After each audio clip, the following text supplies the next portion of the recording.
করি একই মালিকের।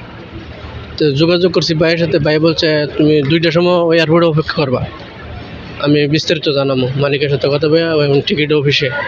তো কথা বললে বলছে ফ্লাইট খোলা আছে, তুমি অপেক্ষা করো।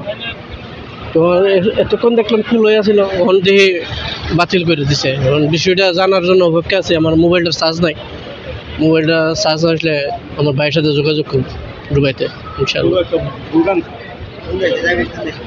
দুবাই বাস। আমরা দেশের বাড়ি ব্রাহ্মণবাড়িয়া, বিজয়নগর থানা। আমরা ৩ ভাই, এক ভাগ্নে আছে। আমরা একই মালিকের কাজ করি। আমি আরবি ভাষায় পাকের কাজ করি।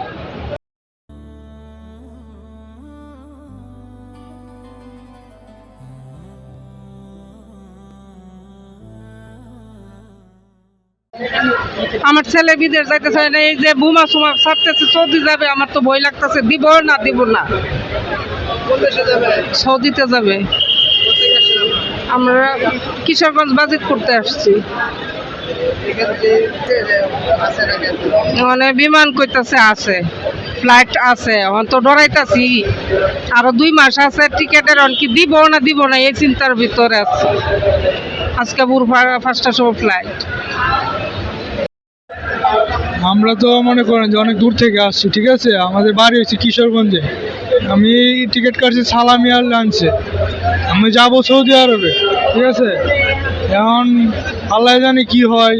ওইদিকে সৌদি আরবে বোমা মারতেছে, ইরান, সৌদি আরব, কাতার, বাহরাইন, সব জায়গায় সমস্যা হইতেছে। এখন বাকিটা আল্লাহ জানে কি করে।